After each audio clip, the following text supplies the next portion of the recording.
I used to be a radio station disc jockey around here, right here in Bend.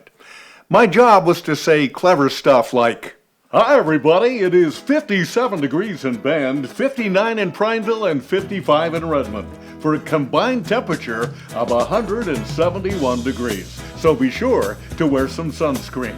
Now, here are the Doobie Brothers. Yep, we used to play a thing called records on the radio. Ask your grandpa about them. But even though I haven't been a disc jockey in many years, I still have a recurring dream, and it's this one.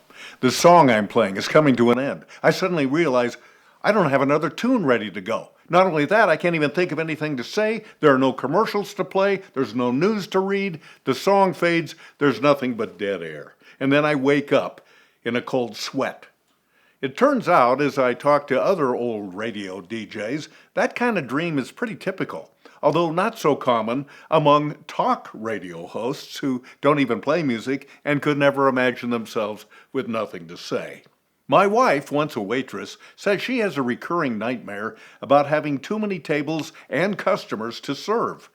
A car mechanic friend of mine says he has dreams about not having any tools.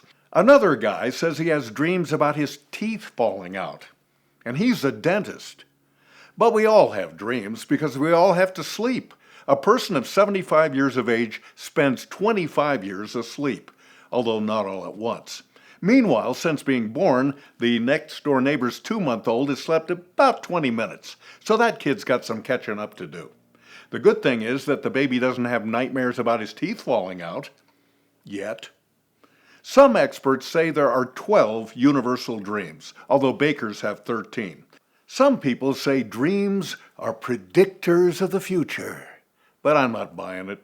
I've been having dreams about being able to fly for years, but I've never been able to even lift off the floor, except once when the cat startled me. Being naked in public is a very common dream. I wonder if porn stars have nightmares about being fully clothed.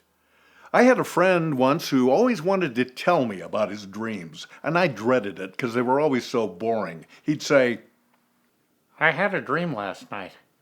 I dreamed I was sitting on a park bench and there was a squirrel that walked up to me. What do you think that means?" and I'd say, "That's a classic. It means you feel burdened by an urge to harness nature and yet feel powerless to do so." And then he'd get this look of understanding on his face and say, "Yeah, that is so me."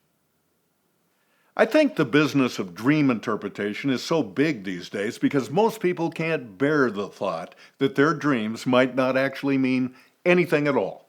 For example, a nightmare about missing an airplane flight is interpreted by experts as meaning that the dreamer is losing out on something in their waking life. Okay, but couldn't that dream also have to do with eating pizza with anchovies right before bed?